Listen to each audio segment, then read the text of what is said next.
On a recent trip to my beautician, linked to her website below, I started negotiating the price of my visit. However, I quickly caught myself doing so and stopped. She understood where I was coming from, as she's also from the former Soviet Union, where such haggling is a normal part of daily life. But that isn't the case in a country like New Zealand, which is why we both put a stop to it. So why is haggling culture so different in different countries? And what are the economic consequences of this? That is a really interesting question, Gulnara.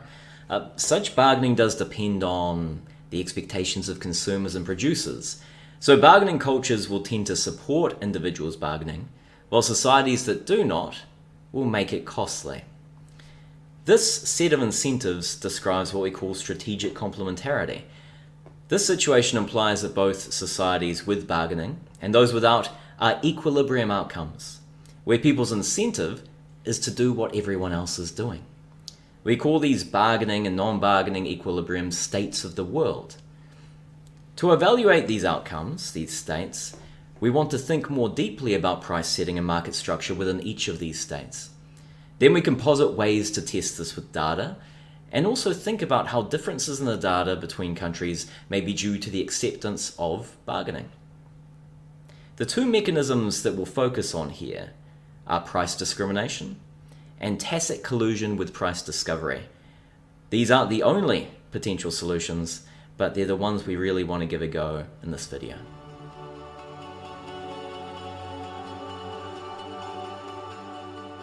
Retail stores tend to be monopolistically competitive, especially when you're at the stage where you've turned up to the store, given the location of the store, and given the product variety available. When you're at a store and ready to purchase, you have three options. Don't buy it at the ticket price, or haggle.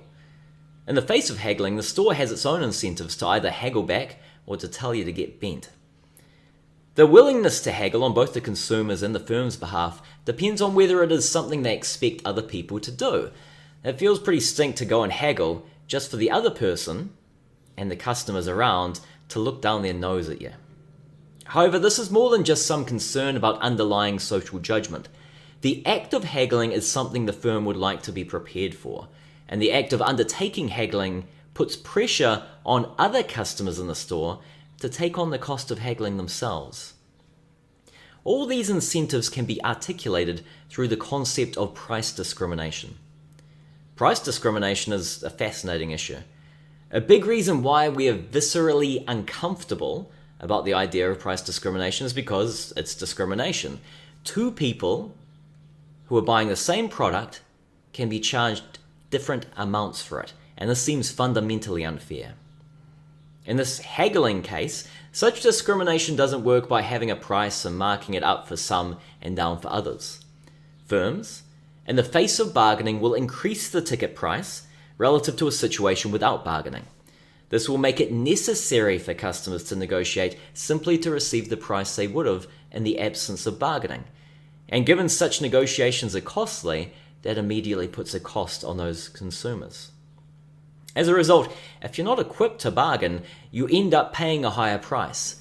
And if you aren't very good at negotiating, it might end up being more costly for you in terms of the real price because you have to go through that negotiation, which is costly. However, there are those that benefit from this. Customers that are able to buy who wouldn't have been able to buy in the non-discrimination situation are winning out. Those with a low willingness to pay and those with a low cost of bargaining will experience lower real prices, and the business is able to turn around and increase profits. Overall, this might mean economic efficiency is achieved, but whether that's sufficient or not depends on the cost of haggling to the individuals and may have distributional concerns.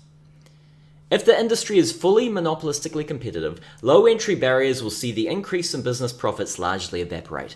So the increase in sales will lead to an increase in benefits to consumers on average, although at the cost of customers who have a high willingness to pay or a low willingness to bargain. Furthermore, such entry may lead to excessive product variety, as noted in Lee and Schwa 2019. The mixture of price discrimination and search costs doesn't just hold in the abstract. Bryne, Martin and Na 2019 is a recent example of a field experiment testing out this behaviour and its implications. However, these implications and what we think about them in terms of welfare and fairness and efficiency does depend on the reason why willingness to pay is high and why search costs or the cost of bargaining might be high. If it was just the case that willingness to pay was high because people with higher incomes have a higher willingness to pay, then such a price discrimination situation may be quite redistributive, increasing provision of the product for those on low incomes and increasing their welfare. However, if it was due to necessity of provision to meet a minimum standard, i.e. healthcare expenses, such bargaining may end up being quite regressive. Gulnara, you've actually experienced life with bargaining and life without, rather than just thinking arbitrarily like a random New Zealander like myself. So why don't you tell us your thoughts about this? Thanks, Matt. When I was a teenager, I was still getting used to being able to shop for myself. At the time, I didn't really understand haggling, and as a result, I found it quite exhausting. I specifically remember going and purchasing sunglasses from a store in Baku that I thought looked very cool. I went home with them and my mom asked me how much they cost. I told her and she inquired whether I had managed to get a discount. When I told her I just paid the ticket price, she laughed and took me back to the store, haggling with them for a discount to be paid back to me. The point of the lesson was to indicate that even if you were willing to pay for a given product, prices had been inflated and so bargaining was expected. As I got older, bargaining was active in certain situations and it became more natural and less costly for me. Haggling with doctors for medical treatment and checkups was extremely common, and once I left Azerbaijan 12 years ago to study in Italy, there were constant situations where bargaining was necessary and expected to live on my limited student budget.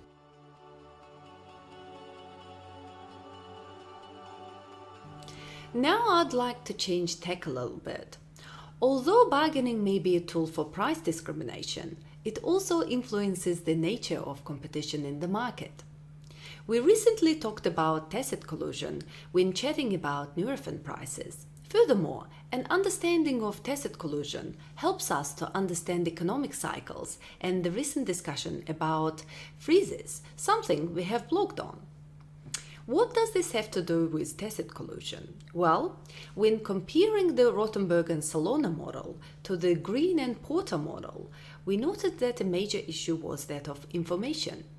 Can a firm tell whether their competitors are to blame for changing prices? If, instead of monopolistic competition, we had firms that were oligopolistic, then these strategic interactions become important for the general level of price setting. Having bargaining offers an observable way to cut or increase prices. As a result, your firm's competitors may be able to observe the ticket price on what you sell, but they cannot observe the full complexity of how you will discount to attract customers. This view of collusion and bargaining implies two things. Firstly, with less information about the price set by the other firm, the Green and Porter model, where there are price wars in low demand states, becomes a more believable representation of price setting.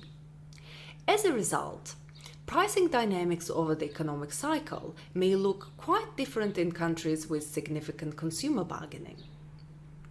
Secondly, as it is harder to observe the other businesses' prices and build up trust for collusion, it is more difficult for firms to collude.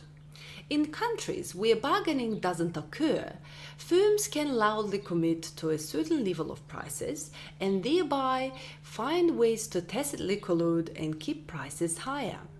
As a result, profit margins and prices would be higher in countries where bargaining is culturally uncomfortable, countries like New Zealand, Australia, and the United Kingdom. These example countries are fairly well known for being expensive to live in, so consumer bargaining may be one possible explanation. However, this is an issue we are going to discuss more deeply another time.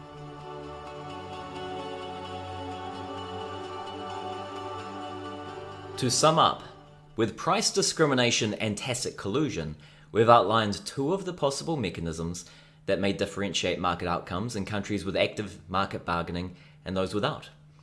Both of these arguments appeared to show bargaining in a favourable light. However, they also did point to trade-offs that may reverse this, namely the cost of bargaining, the proliferation of excess product variety, and broader related distributional consequences. However, there are other possible arguments that can come to mind. If you have some alternatives of your own, why don't you pop them down in the comments and we can all have a fun discussion. Thanks for watching, and we'll see you again next time.